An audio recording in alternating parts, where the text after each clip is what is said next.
Welcome to the Notorious Scoundrels, a Star Wars Legion podcast bringing you the latest news, general perspective, and competitive discussion. I swear to God, if I'm not second, I'll lose it tonight, Kyle. Hello and welcome back to the Notorious Scoundrels. We have Jay and Kyle, that's me, and Timbo. What's up, gentlemen? Yo. Yeah. I'm going to leave that little bit in the beginning, too, just so everybody knows. You weren't second, Jay. Yeah, that's true. We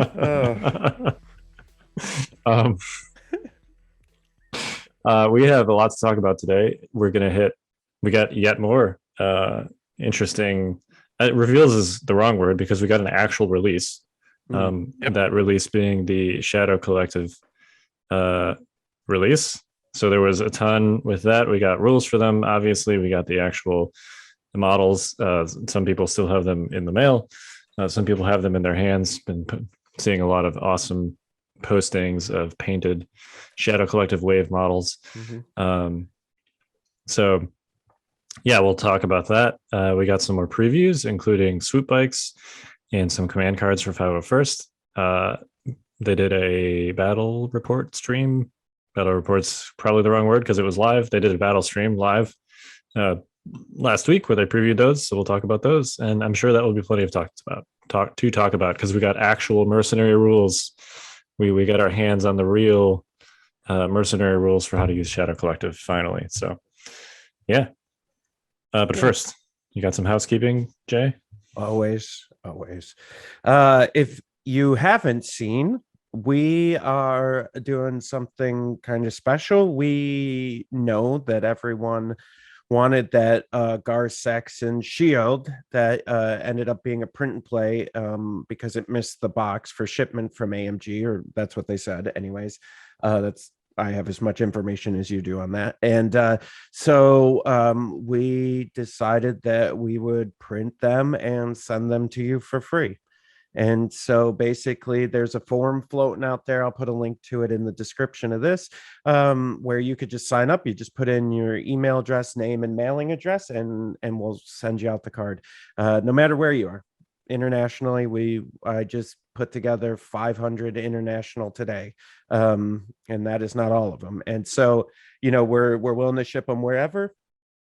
And so you could sign up for free. I'll put a link here, but that's been going really great, and I'm excited to be able to do that for the community and get them out there. Because as much as it's nice to have the print and play, like I know if you don't have like a professional operation, like it's never going to be quite like a real card, and so luckily because of Stormtide, which is going to be my next announcement, but because of Stormtide, we're able to produce cards. So, in-house here at the shop. So I'm really excited about that. So I'm glad we could do it for the community. And it's, again, we do like Northeast Open, like we do these things that are just kind of our love letters to the community. And so this is another one, just thanks for playing and being awesome and supporting us. And even if you don't support us, that's great. You get a free card, like whatever, you get the card. So, make sure you sign up for that. If you're playing Gar Saxon, you want a shield, at least a printed card for yourself. And then that second part of that is, I'm very excited to announce that this next box of Stormtide, we were on hiatus for a couple months, but this next one coming up in July, starting with this next one, we will be 100% American made on all of Stormtide. So, like even the materials themselves are American made. And listen, I'm not that isn't a slight to the international folks at all. What all that means to me personally is that there's a cattail in front of Kyle's camera. No, all that means to me is that we have more control over our supply chain now, and we're producing all the content ourselves and all the prints now ourselves, which just allows us to have just a better control, better distribution, better shipping. Like delays will not happen anymore. Like I'm very excited about this. And so thank you for everyone who's been signed up for Stormtide and has been supporting Stormtide. It's very exciting to do this now. So, and these Gar Saxon shield cards are kind of like our first run with our new machinery that allows us to do cards. So I'm very excited about this. Let's see what else. We we have a ton of Shadow Collective. We don't have the core box in right now, but we're hoping to get more soon.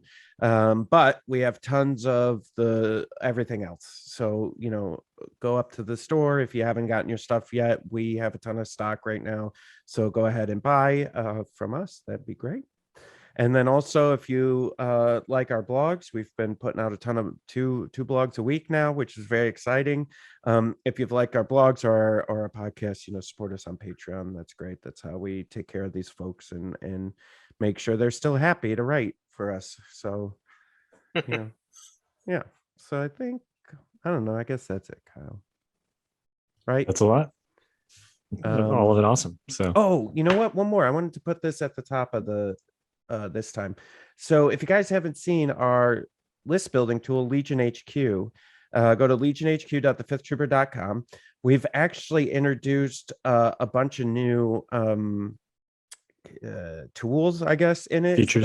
Features. Yeah, that's probably the best word. Like, you could calculate kill points now. So if you're in a match and it comes down to points killed, you can actually calculate that right in your list builder now on your phone. And then we also have a dice roller that you can simulate dice rolls. So you can select your dice pool, attack dice pool between red, black, and white, and you can simulate that. So bunch of new features there, more coming on the way. The other really neat thing too is Legion Quick Guide. If you don't know about legionquickguide.com, it's a really simple to use alphabetical listing of the rules reference and now the forums. So whenever you go to a rules listing, if there are forum entries that are compelling enough that affect the rule, like there's silly ones that are just kind of clarifications of the rules questions that didn't really seem like they need to be in this. But if it's something that's consequential enough, we've now added a link to that in the Legion Quick Guide. So you have one point of reference for all the rules for Legion now, and that's legionquickguide.com. So very excited about those two tools. Well, you say that word enough, it gets weird. Tools, yeah. No more forum. No more forum searching. Or FAQ searching for something specific. Just go to Legion Quick Guide. The core rules are all there, and the relevant FAQs are all there too. So yeah, that's super exciting. Yep, very awesome. All in one stop shop. Yep. One stop shop. Tools. Yeah. What a all in bunch one of tools. spot. That's what I wanted to say. Yeah. All right. Well, without further ado, how about we open with the Shadow Collective rules, and then we'll get to the previews. Does that sound good? All right. Spicy. So maybe people actually listen to the end of the show. So we did get a RRG update last week. By update, it is nothing in the actual text of the RRG has changed. They just added all of the new keywords that are in the Shadow Collective wave, which is fine. I wasn't necessarily expecting any core rule changes. The game's in a great place anyway, so I think that's fine. There was one note, which we'll get to when we get to swoops, but the overrun entry actually did change. That's basically in the chunk of new keywords that's after the RRG. And there was no blue text, so a lot of people missed that one, but that is a new entry for overrun, presumably to account for swoops, which we'll get to. But yeah, don't be like combing through the RRG to see if any random rules clarifications or anything made it in there, because they didn't. So, which is fine. But for those that were expecting points or something, they didn't tell us to expect points. Yeah, I don't know what else to say. I just like to point this out. I was real confused. Like, all these people kept messaging me going, "You think there'll be points updates?" I go, "No." Yeah, like they don't come at this time. They usually come in the fall. Number one, and number two, they didn't tell us they would be points updates. So why would those be here? Yeah, I mean, for one, they've said that they're going to stop basically doing the yearly updates and just doing it quote as needed, which I know some people interpret it as like more often. I interpret that as actually less often, but same. Yeah.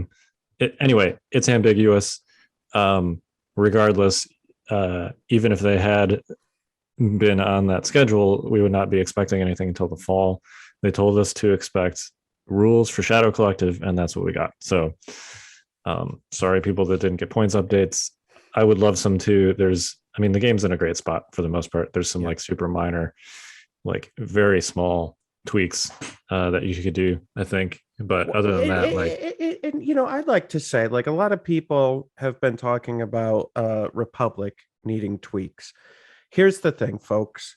I don't think they do. I think what you need to do is play Republic more and get good. That's get good, nerds. That's what you got to do. I feel personally attacked, Jay. Yeah. Well, Kyle, if you didn't waffle so much, I think you'd be better at the game. Frankly, maybe. No, listen. I think what you have to do is wait and see what Shadow Collective does for the Republic. It's going to be a little bit. It may help some, but I think there's lists out there that are very good and just need tweaking and more reps. Like I think, the Yoda Padme thing is really tight and I hate it and I lose to it all the time because it's really hard to play against. And I think just exploring more. Maybe there's a couple adjustments, sure, that need to be made, but I think that there's ways around it. Yeah, I mean, look, you could certainly say that Republic has a handful of competitive lists that you could bring to a tournament and have a reasonable shot at winning. I think the primary complaint, speaking as someone that has played them recently, there's really two. We've talked about them on this podcast, so I don't want to go down this rabbit hole because we have lots of other things to talk to. But basically just that their internal balance is off. Yeah. Like, yes, they have a handful of competitive builds, but that's what they have, right? Yeah. They don't have the same kind of variety of competitive builds that the other factions have, which I think even if you like set aside the between faction balance, I think that's pretty valid. And then the other is just that because of how they play, they're very unforgiving of mistakes. It's hard to make like an all-comers Republic list. If you run up against a bad table or a bad matchup, you're just kind of screwed. And I think that's less true of the other factions, whether that's something you can actually address with points or not, or that's just a nature of the beast with the way the Republic is. I don't know. We can save that topic for another show. But well, I would like Kyle, Mr. Crybaby, I'd like to point you to a top 8 participant in the recent ACO, one Evan the Raccoon Bulrus, who brought a list that no one saw coming for Republic and did very well. And then he got practically tabled in the first round in the cut. So no offense to Evan. I love you, Evan. I'm just saying, like, yes. He really doesn't like Magna Guard. That's for sure. Yep. There's a lot of people that share that opinion. But yeah, anyways, I'm just saying, like, he made top 8, and I understand, which is great. Yeah, and I understand, but he did, but that wasn't the. I think a lot of people could go, well, was that the first CIS list he faced at ACO? No. Was that the first set of Magna Guards? No. I actually think Republic is really good against droids. Yeah. Having played them a lot. I just want to counter your argument that in case anyone's like, well, was it CIS? No, he played, I think almost a majority of his games were against CIS. Yeah. So I'm just saying there's options. Maybe you got to practice more, Kyle. That's all I'm saying. Maybe you're not. Well, that's definitely true. I need to practice more and quit switching. That's undisputable. Just pick a list to play it, man. I'm gonna have played the list before I go to Nova Open. I will have played that list at least once. All right, good. Which will be a departure from recent trend. Anyway, Shadow Collective is probably what I'm going to play for Nova Open. That or Boba Fett, we'll see. But we got some rules. You guys want to run through these real quick? Not really, but we can. Okay. Timbo, would you like to run through these real quick? Of course. All right. Good man. How do you do Shadow Collective? Tell us how do you feel the Shadow Collective feels? So Shadow Collective. So there is this special page on the AMG site that you need to find on the AMG site, but it's there, and it's a 2-page document that sort of lays out how Shadow Collective works as a whole. And basically, all these sort of Shadow Collective models are mercenaries. They're sort of officially mercenaries, and then they all have affiliations. And then Shadow Collective Battleforce tells you what units can be put into it as a whole. So it's not a faction, but for the Shadow Collective models we have right now, they can kind of be used as a faction just because they all fit in the Battleforce. I'm sure as things are, there's more mercenary models in the future. I mean, even right now, like Boba Fett is a mercenary, but not in Shadow Collective. So things will probably get weirder as things go on. But right now, you can almost think of Shadow Collective as a faction, but it's not officially one. Yeah, and do you want to talk about their org chart? They have a Yes. Yep. I had to scroll. I had to scroll one whole page down to get to it. Okay. So org chart, and this is a little bit spicier than usual, so it is interesting. We start with commander. We need to have a minimum of one commander, but also you get 3 other optional commander / operative slots, which means so you have to take 1 commander, but you could take 3 operatives. You could take 4 commanders. You could take 3 commanders and an operative. Whatever sort of whatever combination of 4 commanders and operatives you want, as long as one of them is a commander. On top of that, core, you have 2 to 6, so that's 1 less than a usual faction. So if right now lists are very expensive, so you might just need to fill your core lists out with a bunch of core, but it is an option to just take 2 core. Up to 4 special forces, so 4 Mandalorians can be fielded just bare bones. You don't need entourage. 3 support as usual, and then 2 heavy as usual. So the primary difference is being the 4 special forces, the minimum 2 core instead of 3. The basically essentially shared commander and operative slot, and then the fact that unlike, I mean, we can get into the mercenary rules for the other factions, but unlike the other factions, they essentially like ignore the rules about caps on mercenaries, as well as whether mercenaries count towards minimums. So you can have as many mercenaries as you want, assuming, of course, you're within those normal force org maximums, and then you can use mercenaries to fulfill your minimums, which makes sense because the entire roster of units that is listed as eligible for Shadow Collective is mercenaries. So essentially you ignore the fact that they're mercenaries for list building purposes. On the table, there's still rules that govern mercenaries, which we can talk about, but like for list construction purposes, they're just like normal units. I like though that they're maxed out, and I'll tell you why. Because then I really only have to think about, like, from a core unit perspective, is maybe painting 3 sets of them, and then I know I could, like, that's as many as I'll be able to field. If you're not playing Shadow Collective. If I'm not playing Shadow Collective, right? If I'm playing Rebels, let's say, and I want to take Pikes, I can only, with Underworld Connections, I can only take 3, so I only need 3 units really painted if that were my goal. I mean, I'm going to end up painting everything and multiple versions of everything, but that's kind of the I don't know. You gotta look at the positives. Yeah, no, it makes sense to me. It was confusing to people when it first came out. Several things. The fact that it's not in the core rules, like the mercenary rules are in the Shadow Collective Battleforce PDF, which is a little bit weird. A little bit weird. But yeah, so if you're looking for the mercenary rules, go to that PDF. I guess we can talk about those real quick too. Yep. Just how does a faction field mercenaries? Yeah. I mean, and they specifically call out in the first sentence of it, mercenary units are not loyal to any one of the game's 4 factions. So just a fun little salt on everyone. But basically, so you can bring mercenary units that have the little sort of small faction icon on their unit card. In those little dots that occasionally are grayed out for some reason, but they're there. And you can bring a maximum of 2 core units and 1 unit of every other rank of mercenaries to your factional armies. That can be increased with Underworld Connections to 3 core or 2 of any particular rank of mercenaries. which is important for like double bounty lists, for instance, will have to take a copy of Underworld Connections now.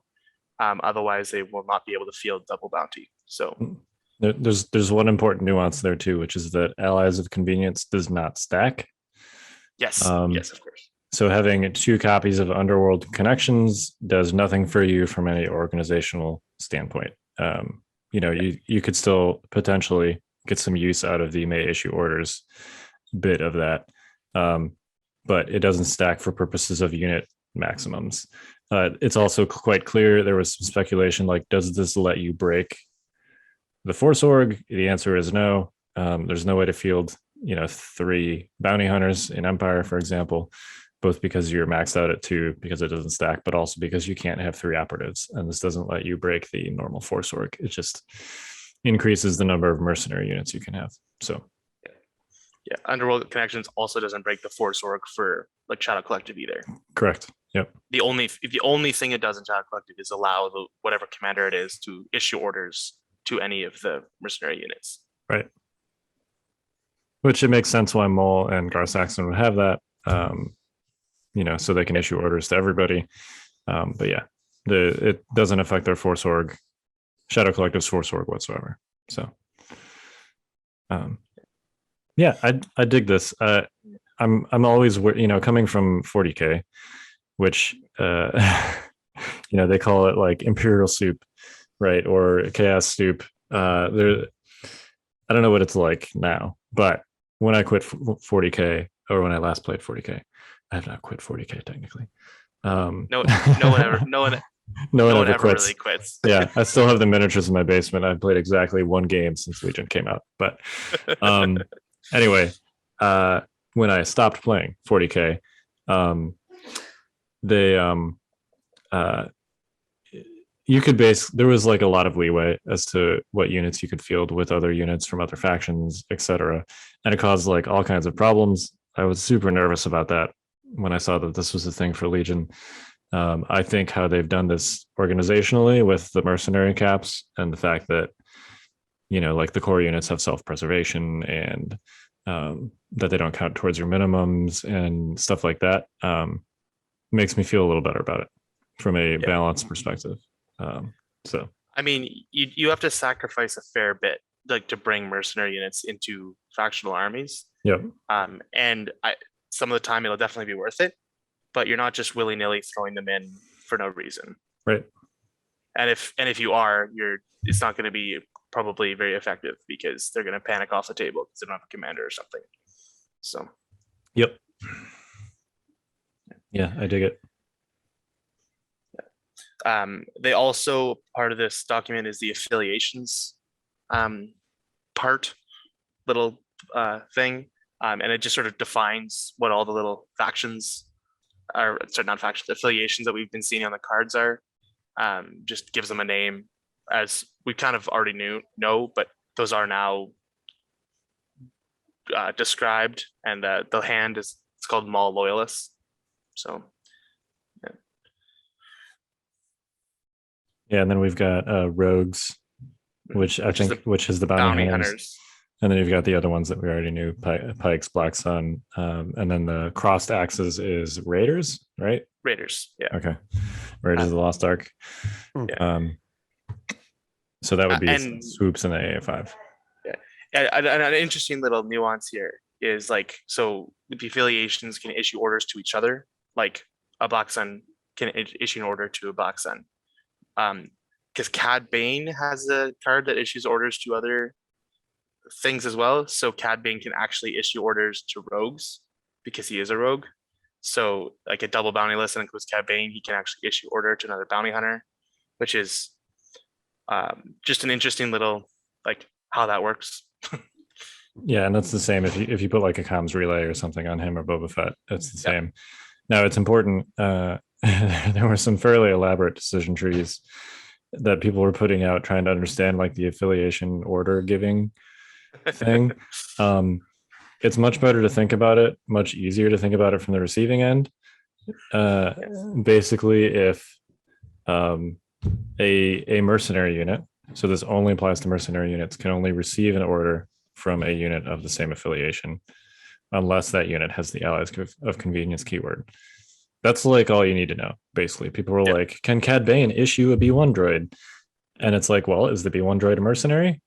Then yes, because you never reach that. Like, they're not a mercenary, so you never reach that check. Like, it doesn't matter that Cad Bane is a mercenary; he can issue orders to B1s because they're not mercenaries, and you never hit that restriction. So, yeah, is the unit a mercenary? Yes or no? If the answer is no, don't care. Do whatever you want. So, yeah, that's it.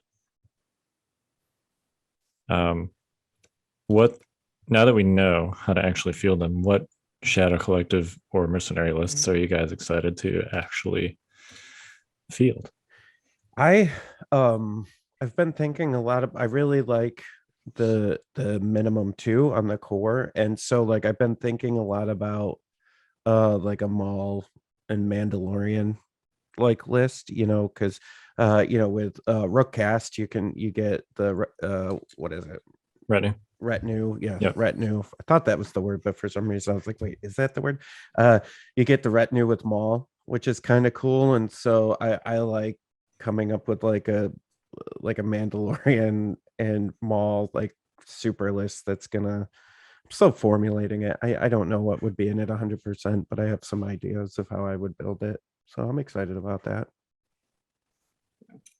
I mean, I think my first list has not changed much. It's just I've made Maul a commander, but it's Maul, bunch of pikes, a bus to throw aims to everyone, and then a Black Sun unit to go in the bus. And just that'll probably be it's 10 acts. Yeah, that seems really good. Yep. I was a little bit skeptical when I basically saw their unit roster initially that they would actually be able to consistently get to 10 activations. Because if you look at the other factions out of the core box, that was pretty difficult. But the fact that they don't have strike teams, but they can take up to 4 commanders, and their commanders are 45 to 50 points. So those guys are basically like your strike teams for Shadow Collective. And then their core, clearly you can load them up with upgrades and stuff, but their core are also relatively inexpensive. So I think with a Shadow Collective list, unless you're running some crazy 4 Mando list, you can and should probably be shooting for 10 activations, if not more. If you're taking like swoops, I would say you should probably be shooting for like 11. Yeah. I mean, like the pikes are only 40 points, and the pike soldiers with the gun is only 64. 64, yeah, and the whip is 50. So you can build a pretty strong backbone of pretty cheap core units that'll help pad everything out. Yeah, you can even do like I really like the 80-point pikes, the ones with the disruptor and the capo. You've got the disruptor is not as good as the rebel DLT because it doesn't have critical, but its dice are a little better, and if you give them the capo, then they also get 1 search token per turn that they can spend, which is kind of like, it's not as good as having critical, obviously, but it's still converting a surge to paint. So if you're not dealing with a ton of damage reduction like dodges or cover, it's actually a little bit better than the rebel DLT, especially in that range 3 band. And then defensively, obviously they don't have nimble, but they do have danger sense, and they can get more dodges generally because of how the aid thing works. So I think defensively it's probably a wash with like the rebel trooper DLT captain, which is a long way to say that I think they're pretty good if they're comparable to the rebel DLT captain, because that's a very good unit. So clearly they get a little expensive at 80 points, and you're kind of, points ties are a thing, and you're trading, like if you lose a pike unit and your opponent isn't running like phase 2s, then you've probably traded down if you lose a pike and they lose some other core unit. But they're nice and beefy, which is good.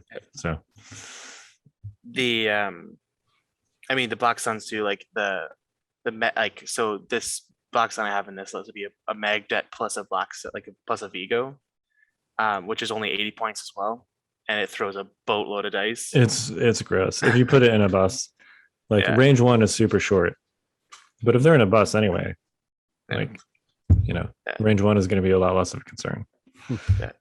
The pike capos too are also like, in terms of like objective grab and unit, pikes in general are quite adept because they get a free dodge and danger sense. So like compared to like a 40-point rebel trooper squad just sort of in your backlines doing stuff, they're just way more survivable because they're gonna knock a first hit off, and like if they get hit a couple times, the danger sense might keep them alive. And like against high velocity, which is starting to show up a little bit more, they actually have a defense, which is danger sense. So Kind of. It doesn't really work that well Yeah. against Pierce, which is where you're going to Yeah, be mostly most of seeing it. high velocity. I And mean, it's kind of a slot every once machine, in- but yeah, every I mean, once in a while, yeah, you'll get something every out once of in it. a while you'll get something out of it. And like, and then if an AAT rolls up, you'll actually have Yeah. a little, like because AATs can kind of wash rebel DLTs cap. But yeah. So, yeah. I think where that danger sense, like where you're going to see it start to matter, is not the first couple times you shoot a pike unit, but like where you're trying to finish off that last model or two, and they've accumulated like 2 to 4 suppression from you shooting them previously. That's when that danger sense is going to be kind of annoying. Like it's going to be, pikes are going to be easier to damage than rebel troopers, but they're going to be harder to finish, I think, because of how that danger sense kind of scales with them getting shot repeatedly. Yeah. Well, like the dodge, like 1 or 2 dodges, sometimes 3 dodges they'll have for the first shot will protect them against the first shot, or more or less protect them. And then the danger starts just ticking up. It just gets progressively harder to kill them. Yeah. I mean, it's only, what is it, 2? Yeah, It's not like it's only Jin 2. So Or anything like that. So it's, I mean, it's not invincible not by crazy. any means. Yeah. But like, especially like late game where everyone's units are pretty hammered, like dice pools are really only like 5 or 6 dice anyway. So you're really only forcing like 1 or 2 through cover. Then that danger sense really starts to matter. For sure. Yeah, I think for me, I like, as I've been playing rebels a lot, right? Like I was playing with a lot of rebel lists, but you could do like a pike syndicate capo with underworld connections and the supplies, a rebel officer with vigilance portable scanner, 3 rebel troopers with the DLT and the specialist, 3 pike syndicate with the disruptor, 3 snipers, and 2 laser cannons. That's 13 activations for $7.99, and most of your range is minimum 4. Yeah. Well, I was actually in my like Luke DLT list. I was actually considered changing one of my rebel officers for a capo, not actually putting in pike units, but it saves you 5 points. Yeah. And then it's also like a more defensible objective grabber, because I often use my officers as objective grabbers, but when they're only 4 wounds and rarely have any defensive tech on them, at least the capo will have a dodge and then danger sense. So Does it save you 5 points? They're both 45. maybe I don't think it saves you 5 points. maybe it doesn't. They're both 45. Well, Maybe I don't know you why were I was thinking doing with your upgrades. Maybe I just thought it was the same and went, oh yeah, cool. Yeah. I Because think you still want to I put think, vigilance on them. yeah, well, no, Yeah. I think that's what my brain actually did was, oh, they're the same. This is just a more like, because I often have one of my officers run forward with my guys, Yeah. and then they often get punked off by some shot that finds them around a corner or something. Yep. Whereas the pike would actually be able to defend against that a little bit better. So, Yep. The downside, of course, Consider- being that you can't use take cover on Yeah. your rebel troopers, but I could also see in that 5 DLT Luke list replacing the 5th DLT with a pike, one of those 80-point pikes. Clearly, that you'd have to, I think that list runs 798, so you'd have to find those extra 3 points somewhere. But because vigilance only works on 2 units per copy, which means at most you're talking about 4 units. And then if your 5th unit is a pike, then they're essentially taking care of themselves with independent at the start of the turn. So, yep, I could definitely see that if you can figure out where to get those points from. Yep. Yeah, I'm personally there's really like 5 things that I want to run. I know you were making fun of me for waffling earlier. No, what do you mean? I don't remember that. They're all reasonably similar though. The first one is double bounty staps with droids. Cad Bane, Bosk. We're bringing non-Shadow Collector lists into this. Oh boy. Yeah. Not just purely. I'm going to talk. I have 2 Shadow talked Collective about the lists Rebel too. list. Yeah. Shadow Collective and/or Mercenaries. So yeah, double bounty stats. You can actually get that up to 11 activations and still have some points left over for B1 heavies. It's basically like Cad Bane and Bosk with relatively minimal upgrades, but you're talking about like Hunter and then like, duck and cover and situational awareness and some combination in Cad Bane. The T series with allies of convenience, because you need that to field 2 bounty hunters. 4 of the B1s with heavies. Pick your poison there. 1 naked B1 and then 3 staps with an HQ uplink and 2 link targeting arrays. And that comes out to like roughly 790, somewhere in there. So enough for a bid. And like you can just make a dumb objective deck. Like just do breakthrough, bombing run, KP, and recover. Because Cad Bane's really good at recover. And then you also have all face ups except for the bounty hunters every turn. If you get relay on Cad Bane. So then you're also proccing independent every turn with perfect order control on the bounty hunters. So I mean, Cad Bane and Bosk in CAS are just whatever variety of whatever you put with them. Like I've seen some pretty nasty looking like Ion Spider plus Bosk lists, where it's just like, I'm just having an artillery section back here at range 4. Yeah. And those are probably better, especially in the mirror. Like my worry with fielding a list like that sap list would be that you run into one of those lists with the double Ion Spider, and then your staps are basically useless. Don't get me wrong; they can flank and stuff. I get it, but like I've used critical against armor. It is not reliable. Sometimes you spike and it works like impact does. Sometimes you just don't roll surges. So, I'd rather have like Empire speeder bikes in that matchup. But anyway, that would be my worry with a list like that would be Ion Spiders. But the 2 Shadow Collective lists I want to run are double bounty with just a bunch of pikes. Many of which have, I think most of which, I think you can fit with the 80-point pikes and then some pike capo commanders. And you can get it up to 10 and have like 4 or 5 of those 80-point pikes plus one of the Black Sun dudes. So I think that's potentially a good, it certainly like if I can think of a double bounty list where the only thing you care about timing wise are your bounty hunters from Shadow Collective, I think that's it. I'd also like to do roughly the same thing with Maul instead of the bounty hunters. But and then I have some harebrained schemes with swoops, but I'm not actually sure they're good, which we can get to. So yeah, that's me. And then Boba Fett with Empire Gunline, basically my ACO list, but swap in Boba Fett for Vader. And then you can even get that up to 12 activations, or you can just beef out your existing 11 activations. So, those are all the things I want to try.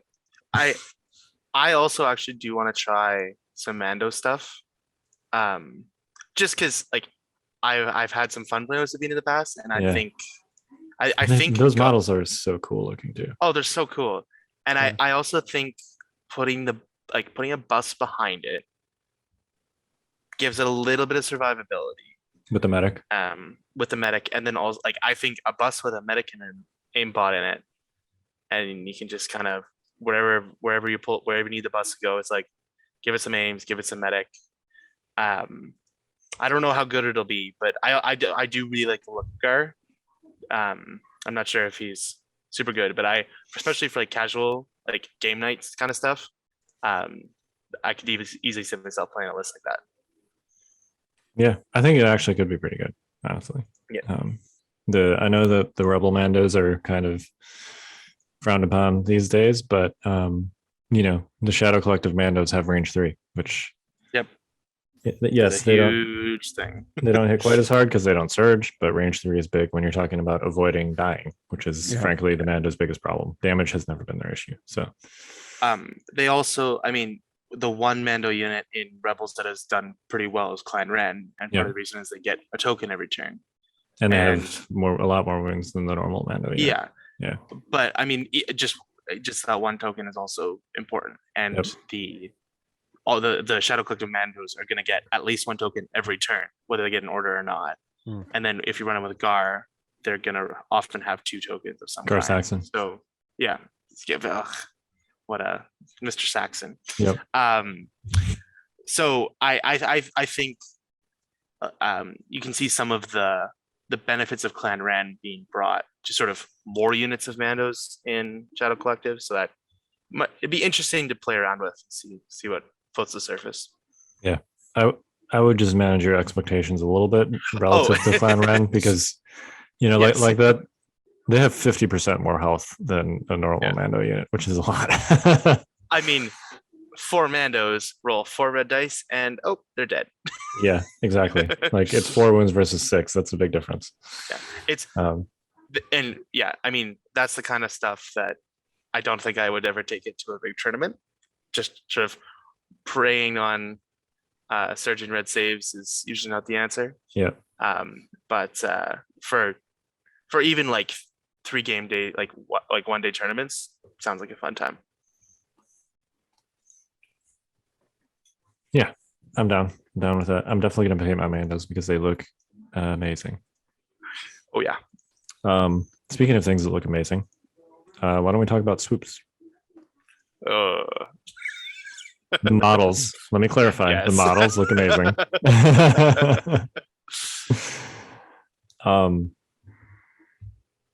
Jay, you want to hit the unit card here? Yeah, sure. So they are a unit. They are Oh boy. They are There we a go. support unit. No, very similar to like speeder bikes. They come with 2 models. These guys can be run either in the Shadow Collective, or they could be run in Rebels or Republic, which is cool. They come with a comms slot. They're 70 points on average. They have cover 1. They have independent aim 1 or dodge 1, which is great. They have reinforcements, which means you could deploy them after all units without reinforcements have deployed. That's a classic speeder bike problem, right? Is when do I deploy them? Speeder 1, which is cool, same as speeder bikes. They've got around 3 health. They have white dice for defense. They surge to hit and they crit to dodge, which is great. Crit to block. We haven't seen that before. Yeah. So that's We'll see how this amazing. works. Crit to block. Yep. No, obviously a typo. They surge to block. Yeah. They have this is kind of some of the interesting stuff is they don't have a crazy range 3 weapon like speeder bikes do. They have a range 2, which is a heavy blaster pistol, which is a red black. Then they have their Vibro X, which is an overrun, which is a red 2 white, and it has overrun 1, which doesn't count as a regular attack. It does not. So, and there's one thing that is not on the unit card that is actually very important for these guys, and might mean that they're still good even though their attacks are not,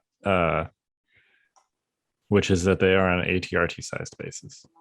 This is a 2 model bike unit on, I think it's also the same size that the BARC bases are. But this is a much chunkier base than the normal 2-man bike unit base. Oh, and there's speed 3. Sorry, I missed. And there's speed 3. Yeah. So that means a couple things. They move faster, like a lot faster. I want to say that the RT base is about 2.5 inches long. You guys can correct me. It's almost double a speeder bike. Okay, because I think the speeder bike is about 1.5. Yeah, it might be a little more than 2.5. Anyway, it's far. It's big. Yeah, which means that these boys move really fast. It also means, since there's 2 models, that they take up a lot of space. Which can be its own lame and cheesy, but nonetheless valid strategy, which is blocking, right? Like if you've got a KP, and since now you can do compulsory moves at the end instead of at the beginning of your turn, do some compulsory moves to displace some homies on your opponent's side of the KP, and they're not going to be able to touch it, depending on what size and shape it is. You can do the same thing with like other objectives like payload, or there's a lot of utility in blocking generally with vehicles, and the fact that you have like 2 RT sized bases on each of these for possibly a total of 6 if you're fielding 3 swoops, I think is not to be discounted. Which is, I think, a little unfortunate.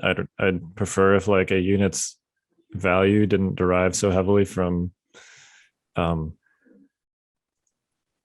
I don't want to call it cheese, because it's like a valid thing that you can do in the game, but essentially something that has nothing to do with their attacks or their unit card. Anyway, yeah, should we talk about how overrun works? Because we got a new overrun entry in the RRG. Yeah, can we? Because Do I kind of tuned out for the whole weekend Okay. about the permutations about how that was going to work. Yeah, So it is very confusing. So the short version is that the overrun keyword does stack, but not in the way that you think it does. yeah, it's exactly opposite. Yeah. So if you have 2 models in this unit, they do have overrun 2. But if that's the case, I believe the Wookiee Fluttercraft, took me a second, has overrun 2, right? Correct. Yes. Yeah. So the Wookiee's Fluttercraft's overrun 2 works essentially that like you can make 2 overrun attacks, but you need to make them on separate moves. So if you make 2 separate moves, then you can make 2 separate overrun attacks. It is the same with the bikes. If you have overrun 2, which would be the case when you have 2 bikes, then you can make 2 separate overrun attacks on 2 separate moves. However, you cannot combine the dice from the multiple models into those overrun pools. You only ever get 3 dice on an overrun attack, which is the red, white. So personally, I think that is both considerably less intuitive and also like objectively worse. Much worse. Like significantly worse. I get that at the end of the day, it's in theory the same number of dice, but that means you have to spend another action moving instead of aiming or something. You also have to move over 2 enemy units, probably 2 separate enemy units, because unless you're doing some crazy maneuvers, you're going to have trouble, because these guys don't have reposition like the Fluttercraft does. You're going to have trouble moving over the same unit twice. Yeah. So you're going to have to spread these attacks out. You're going to have to start close to your first target, because you can't triple move and then on your third move make 2 attacks. So you basically need to start roughly 10 inches from your first target, which is really close for a bike. So yeah, the bottom line is the way that this rule works makes it a lot harder to actually get all your dice on target in a way that makes the bikes safe. Yeah. Because like in an ideal activation for attacking would be 2 moves, 2 overrun attacks, and then an attack, like a regular attack with the pistols. With the pistols, right? Yeah.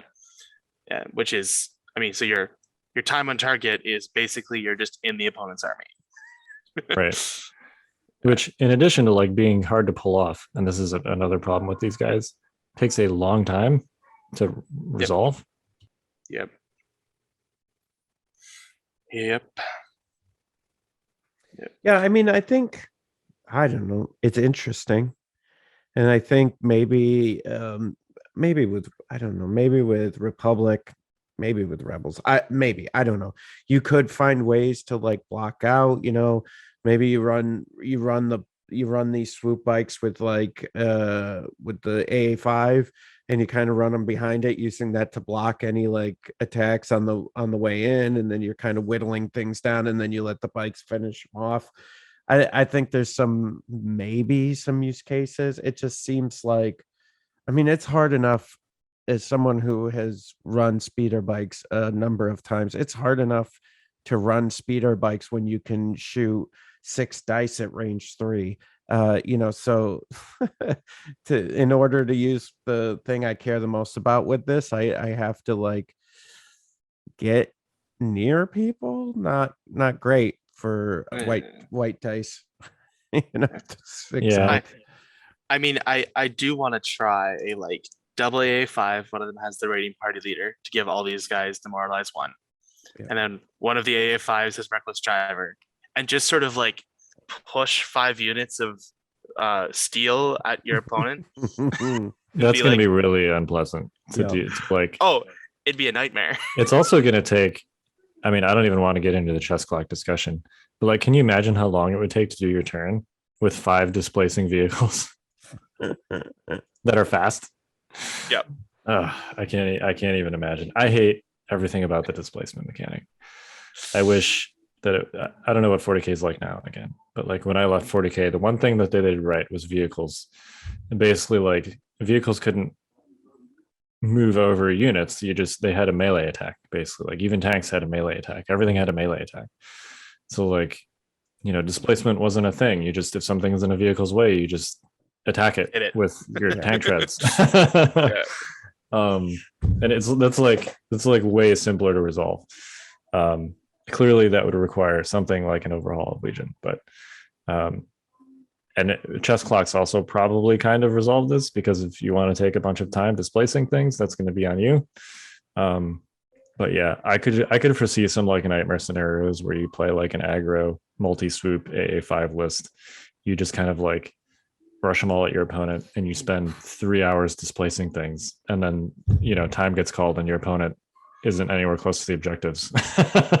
Yeah. And you're on turn 3, mean, and 2 box on units jumped out of those AA5s. Right. Roughly. Yeah. Like I don't know. Or you could even put like the Pike Syndicate with the electro whip in there and like immobilize things. So like, Yeah. So you push them out and then you whip them so they can't even move to get back to the objective anyways. Yeah.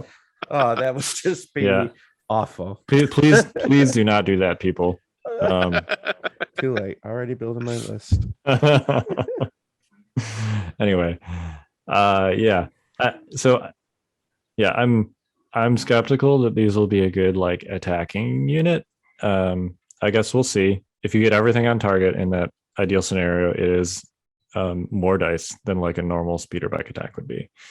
But it's spread out over 3 different attacks, probably at least 2 different units. And you have to be really close. So I'm skeptical that these are going to be good attackers. I think they could still be good units because of their speed, their ginormous bases, and the fact that you can do things like combine them with double bounty for a ridiculous objective deck. I mean, these guys are going to be really good at delivering bombs and scoring breakthrough. So, I mean, you can also like if you have the raiding party leader, you could put 3 suppression on 1 unit, which is not nothing. Right? Gives you demoralize them more with compulsory moves. Well, while you demoralize them, land on them, shoot them. That's 3. Oh, right. Sorry. Yes. 3 suppression with 1 swoop. And then each of your swoops can do that. Yeah. Each swoop can do 3 suppression. Yep. Which is decent. That adds up pretty quickly. Yeah. And suppression does matter. I've really enjoyed when I ran the Empire list today. So I really enjoyed having suppressive weapons in it. So yep. People talk down to suppressive weapons, but like, man, it was amazing having just 3 suppression weapons in my list. It's awesome. Even against droids. Like I panicked Magna Guard. Yep. So, and B2s. Anyway, that's it. You guys got any other thoughts on swoops? The models are cool. Yeah, they look amazing. The models look amazing. I have to say I'm torn on the model stuff because they look great. Don't get me wrong, but good Lord, we are getting into the territory that Marvel Crisis Protocol's in, where it is real hard to put these things together. They're going to look really hard. Have you opened this? Yep. Are the Shadow Collective models? Are they like? Yep. Okay. I personally don't mind because I come from 20 years of playing 40K, which has like, even more so than this difficulty to assemble and paint. But yeah, I mean, let's put it this way. I'm excited that there is a lot of hobby potential on swoops. Yeah. I'm sure that some people without, the same hobby background are not as excited about that. I mean, the Age of Sigmar army that I just found myself getting into is Night Haunt, which is a bunch of ghosts. And I don't think there's much harder things to put together than like a bunch of really spindly ghosts. So Yeah, no, that's fair. I get it. I get why we're at where we're at. I just miss the days of it being like a body, a head, an arm, and a leg, Yeah. and then moving on with my life. You know what I mean? It was just an easier, more innocent time for Jay. Yeah. I mean, Alex and Luke loved to use the lobster in boiling water analogy. Like their goal was always to make the models better and also more complex over time. Clearly, we're in that territory. But you're not a lobster in boiling water if you just don't enjoy that sort of thing, or if you're also like a new player coming to the game now, right? Like if you're a dude that has played X-Wing and you're now coming to the game, like you can put the core sets together and it's going to be pretty easy to get something table ready. But no, I get where you're coming from. I personally appreciate the fact that there is a ridiculous amount of detail on these miniatures, but yeah, I do. I just, I get it. I don't have a lot of time in my life. And so, when Legion first started, one of the things outside Star Wars and the great, game mechanics, one of the things that really brought me on board where I was 100% sold was the easy models to put together coming from Warhammer Fantasy and 40K. And I was just like, okay, this is going to be easy to put together. No problem. And now it's great. Don't get me wrong. The models are beautiful, but it's just like, and I'm right back to where I started. Yep. It takes me longer to glue these things together sometimes than it does to actually paint them. So it gets real irritating. There's days I get real irritated with it. Yeah. I mean, and for people who don't want to put together the models, as a broke university student, find your local broke university student, offer them buy a few models, and they will happily put them together for you. You're gonna regret that. Oh, I send them to me. I'll put them together for you. I'll be thrilled to do it. But I mean, sort of half joking, half serious. If putting together models and stuff, especially if you have a little bit of extra hobby money that you can spend, paying someone to do it or making arrangements with people is totally an option. Especially like if you really like painting but hate assembly models, often you can like do a swapsies and someone will assemble them for you and you paint them or vice versa. Yep. So there's options to make your hobbying as enjoyable as you want. Yep. All right. Real quick. Should we hit the 501st cards? Yep. Sure. Quick. How do we do these ones? Quick. We can do them quick because we don't really know much about 501st other than the hand cards. We just say quick. It's never quick. All right. Here, we'll do this like a hot take, right? I'll read the card. You guys tell me in 60 seconds or less what you think of it. How's that? Okay. All right. 2 pip, tactical planning, 2 support or special forces units, 501st Legion only. After a friendly support or special forces unit performs an attack against a unit that has a face-up order token, shuffle that token back into its order pool. This is pinned down, except you can also use special forces. Real good. Jay? Yeah. I mean, it's good. I mean, what do you want from me? Range 5 pinned down sounds pretty good. Yeah, Echo with pin down. An arc unit could potentially split fire 5 different ways. It's 4 or 5. Anyway. 4. If you have a grenade. Yeah. So this is a great effect. Pin down does not get used that often because you don't see a lot of Empire heavies. I don't know why bike lists don't use it more because it's great. Kicking back face ups is amazing. You can do things like force AI triggers, which is great. You can kick back face ups. I mean, like usually when your opponent gives face ups to a unit, it's because they want control of that unit. So I mean, control is important, but also like gets rid of new ways to motivate, gets rid of tax strike. Right. Like it removes face up effects. It's a perfect tax strike counter because it's 2 pip and tax strike is a 3 pip. So removes the ability to fire. So you cut out, but I think you said fire support. Yeah, it removes the ability to fire sport. Yeah. Oh God, what does it remove the ability to do? What did he say? This is so important. Yeah, it's great. Yeah, it's great. Yep. This is an amazing effect, especially on Yep. special forces units. Yep. I don't think you're going to be using this on ATRTs very much, but I don't know if they can take. I don't know if they can take barks, but I could see it on barks. Yeah, unless RTs and or barks get a huge buff. Yeah. Right. I mean, barks are fine. Barks don't need a buff. Barks are fine. Yeah. Yeah. But like, I mean, this is the thing we don't really know about 501st, right? Yeah. We still don't know their org chart. They didn't have any phase ones in the thing, which is a little bit concerning to me. If you got to run phase twos and you need full arc, that's going to be like 8 activations.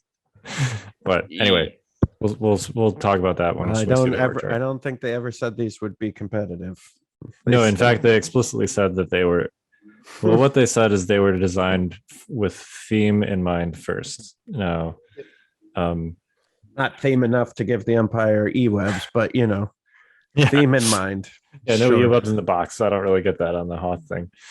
But yeah, so I will say these force org considerations aside, which if it's as restrictive and potentially punishing as it seems to be, these card effects are really strong.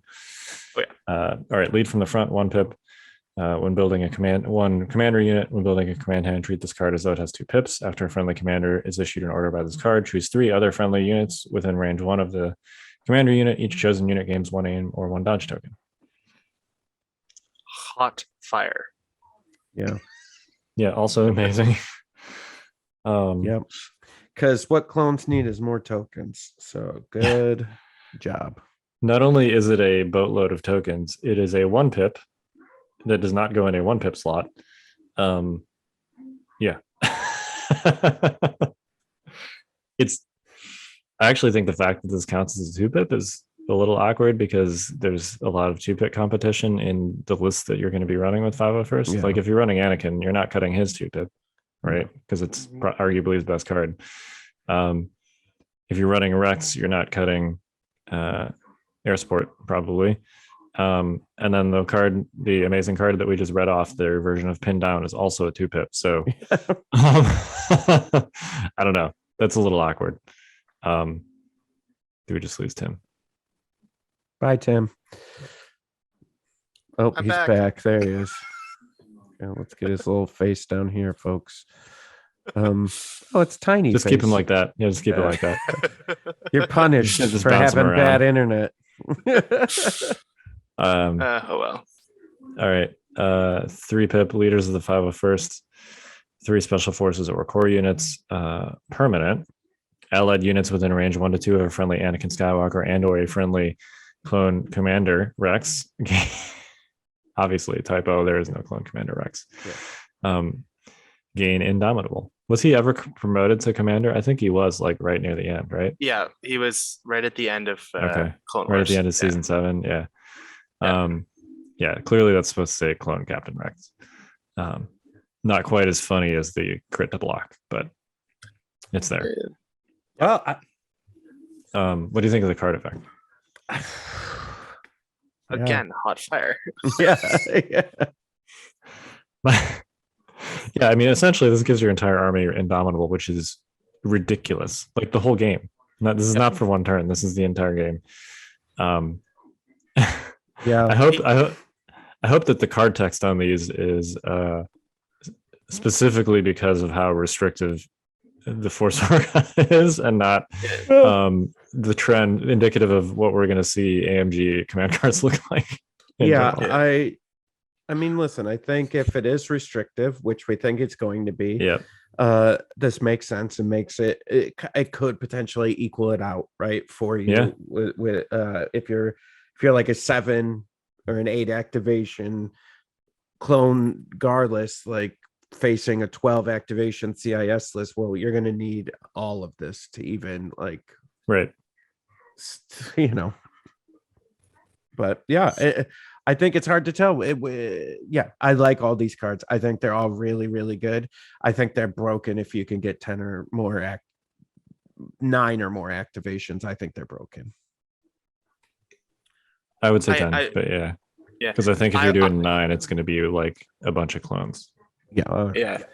So like I was playing around a little bit with like at current points values, assuming you can't take any phase ones. Also assuming you can take a clone commander, which might be a little bit of a stretch, but and I could pretty reliably get to 9 activations with somewhat decent looking lists with like 3 core heavy weapons and then 2 full arc teams and 2 strike teams, which is something they've said. Like you have to bring a strike team for each arc trooper, but it seems that the 4 arc troopers will be like what you can bring. So this card, so in that list, I think this card really like helps make up for your action deficit because everything's Courage 2 or better because I have 5s in it. So Indomitable means that you're rarely going to be suppressed as long as like you don't have a unit that gets super suppressed or whatever. So because that's often a problem with like 9 activation lists is like suddenly a couple units get suppressed and you just don't have enough actions to do anything.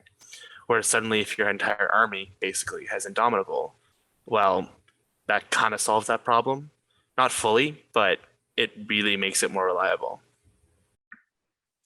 I think a lot of times you're probably going to see this card coming. I mean, you played on the first turn, right? Yeah, so you just don't have to worry about it for the entire game. That's what I'm saying.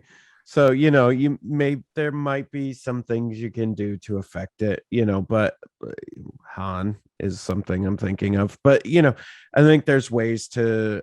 But yeah, I like it. I like all these.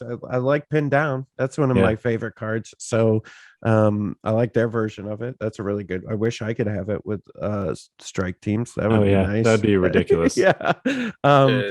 But no, I like all this. I like what they're doing. They've been doing great work. So it's good. I just can't wait to, I'm honestly, I think if you asked me a year ago, if we saw these, if I was worried, I'd be like, yeah, I'm real worried. But now that we've seen what they've been delivering, especially with Shadow Collective, I'm really not that concerned. I think they've been pretty aware of balance. So I'm sure it's going to be restrictive enough that these are all fine. Yeah, and like based on what we've seen, like we said, there were no phase ones in that battle report. They said you have to take a full arc. You can't take Padme. So right. I guess I think based on all that, the fact that these are ridiculous card effects is fine in a 501st battle force. Yeah. No, I mean it's like unfortunately for the box, like Anakin comes in the box, Rex doesn't, and it seems in my head at least that the only way you probably make this like competitive quote would be screw Anakin, put Rex in. Because I think Anakin, you'd have trouble getting past 8. Trouble getting past 8. A lot of trouble getting past 8. And also like this 3-pip leaders of the 501st, like really roughs up against Anakin's cards that he wants to be playing. Yeah, it delays the power up, which is not good with respect to Anakin. Yeah, especially like this. I mean, this is suddenly it's like you wish you could play 2 command cards because like Indomitable on Anakin would be amazing because it helps prevent the flaw. Yeah, you might not even need to take endurance if you do that. Yeah. I mean, you still probably would want to, but no. So anyway, I think if when you buy the box, because the box seems like a decent deal, part of the box will be staple on Rex onto that box. You could do that at thefifthtrooper.com for all your Legion needs. Use the code SW Legion at checkout for 10% off. My. Look at that. Look at that segue. That's perfect cadence too. Yeah. All right. You guys got any final thoughts? I want to say that I am overall excited by things that are happening. I think that, the Shadow Collective stuff looks great. It doesn't look overpowering at all. It looks interesting. It's going to shake up the game in a good way, not in a bad way, not too much. Like, I don't think in a month, at Nova Gen Con or a couple months at Gen Con and Nova and these big events coming up, or LVO and in January, that we're going to see a completely different game. I think we're just going to see more insane stuff, which I think is great. I think it's really, really good for this game. I agree. And I think it'll probably take some time to equalize because everybody's going to want to like try the new hotness. Yeah.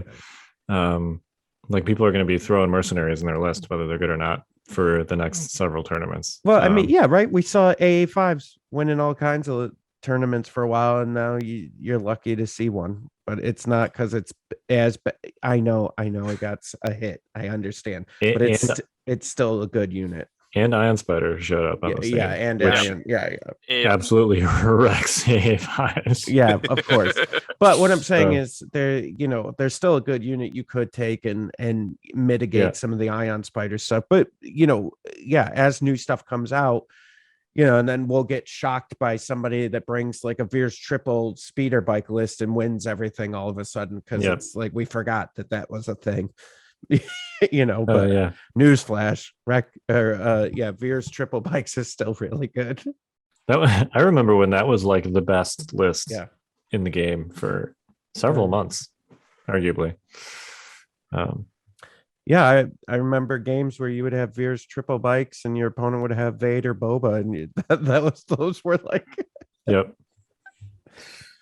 I'm so excited about running Boba. All right. In general. I just have to do some shout outs to the 6 people who showed up for my Learn to Play Legion event at our local store. We don't do that. No, we don't do that here. I'm just saying. I'm just kidding. Go ahead. Name them. And I don't name them, but it's okay. Thanks for showing up. And then to my top 16 Invader opponent my top 16 Invader opponent who yeeted me from the tournament. Thank you, Safstu from France. Salut and bon chance for the rest of the tournament. I did promise to do a shout out, and I forgot about it until just now, and you did yours. Christ almighty. This is from the 5280 Legion in Colorado. So they're doing a 40-person tournament on August 27th, 28th. At Tacticon 2022. I don't know what that is, but there you go, Tony Hunter. I'd like to do a shout out. This is to Chicken Nugs, my favorite chicken who's still alive. Love you, Chicken Nugs. You're the best. Did you find the fox? Oh, no. He and I are having a forever battle of wits, and foxes are really smart. That saying is true. So we're really struggling, but Chicken Nugs is doing all right. She comes and visits me a lot, and she's the only one of 2 chickens that likes to actually be picked up. So me and Chicken Nugs, we have adventures in the yard. So shout out to you, Nugs. I know you're listening to this, and there you go. Enjoy your cracked corn tomorrow. Good old foxes, the canine hardware running feline software. Yeah, dude. Never heard that expression. That's really good. We have a lot of foxes in our neighborhood. Yeah. I don't have chickens, so I'm not as concerned about it. But I do have cats. Yeah, I have a cat that decided it wanted to be an outdoor cat this summer, so that's a fun game. And then the chickens. So I got a lot of things that are in danger. I in my experience, they do. I don't know how big your cat is, but they do not go after cats generally because cats will scratch them in the face. Yeah. They'd rather go after something that does not have so many pointy bits on it. Which is interesting. Yeah, I guess chickens aren't as... That's what I've heard. If your cat gets eaten by a fox, I don't want but Kyle said, tell Rachel, but Kyle said it was okay. And Kyle's really smart. I mean, who knows? Maybe your cat is kind of smallish and it's a really big fox. I don't know. My cat's just stupid, which he is. Or it could be that too. Yeah. Maybe he'll want to like snuggle with the fox or something. I don't know. That would not surprise me. All right. Well, let's end this thing. We are the Notorious Scoundrels. I'm Kyle. I'm Jay. I'm Timbo. Stay fresh, cheese bags.